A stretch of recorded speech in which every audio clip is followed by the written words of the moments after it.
Morning all. Right, okay, so today we're going to set up a little bit of groundwork so that you know what we're working on over the next week or so for sure, if not a couple more, another week after that, so a couple of weeks maybe on this.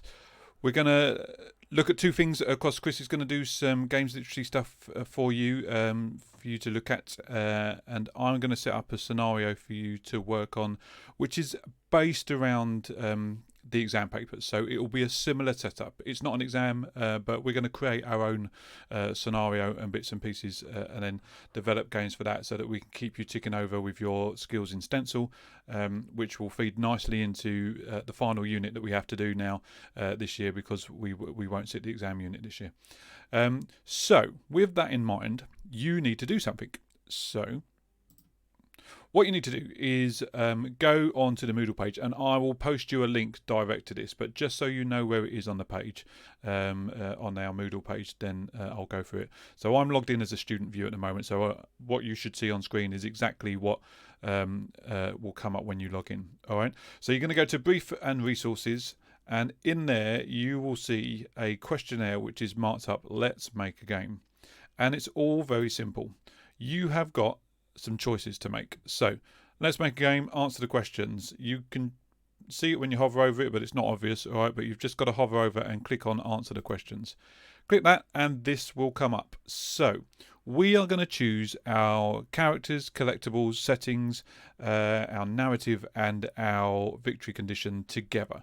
And we will see who comes out on top. And then I will make up a scenario based around that for you.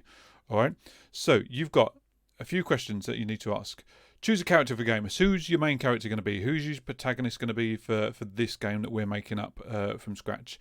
All right, so it could be a human-based character. It could be an animal-based character for all of those playing Animal Crossing. It could be robotic. That could be kind of good or bad, I suppose. Or it could be a household appliance, one that's come to life, maybe. Something along those lines. Okay. Choose a setting for your game. Question 2. Is it based in a home? Quite apt for current times. Is it based in a shopping centre, a prison, or a hospital? So those are your 4 choices. What are the collectibles in your game? So is it parts of a machine? And if so, you can start thinking maybe what machine. Ingredients for some food. What would the meal be? Maybe. Puzzle pieces to solve a problem, and what is that problem maybe, and magical items to save the day. And you can start thinking about what type of magic that might be. So with the collectibles, I might leave it a little bit open when I put the scenario together, so you need to fill in some blanks, but we'll come to that once we've made our choices.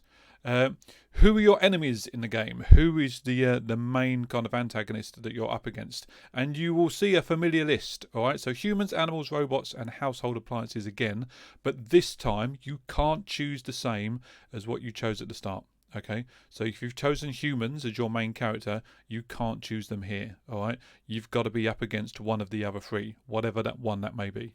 All right. What is the story behind your game? What's the narrative structure of our game? So, an unlikely hero's journey. It never used to be like this, but I guess we get on with it now. We've got to get out of this place. Or, what's this? Oh my, I must tell everyone.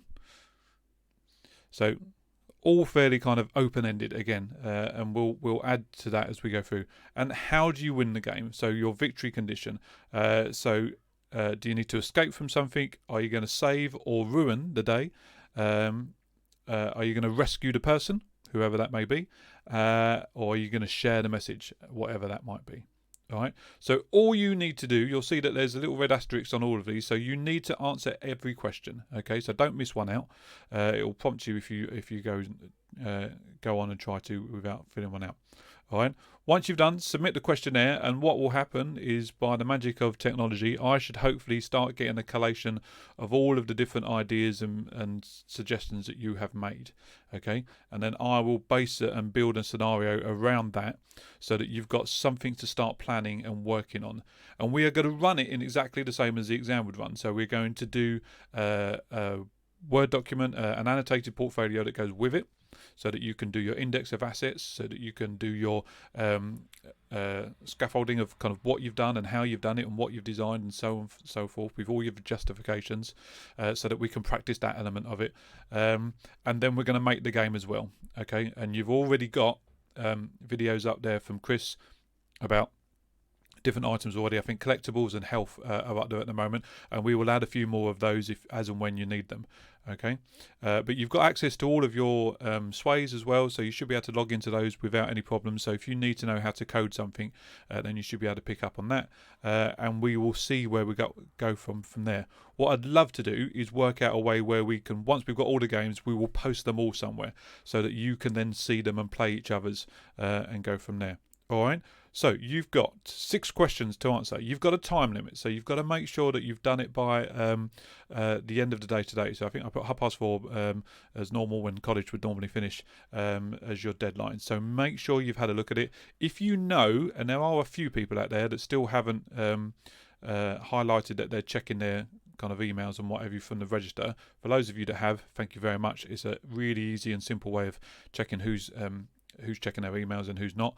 But if you know that there's someone that hasn't, then can you please kind of give them a WhatsApp, give them a text, give them a nudge, make sure they're checking their emails twice a day, so that they can catch anything from us. And remember what I've said, we won't necessarily post emails twice a day, but as long as you're checking from us and from other tutors that you might have, that'll be grand. All right, so you've got to make sure that you make all your questions, make all your selections, and then I will build a scenario, and that will be our brief for the game. Okay, you have control. See what you can come up with. All right, that's it for now. We'll see what you choose, and then we'll write something around that. All right, lovely.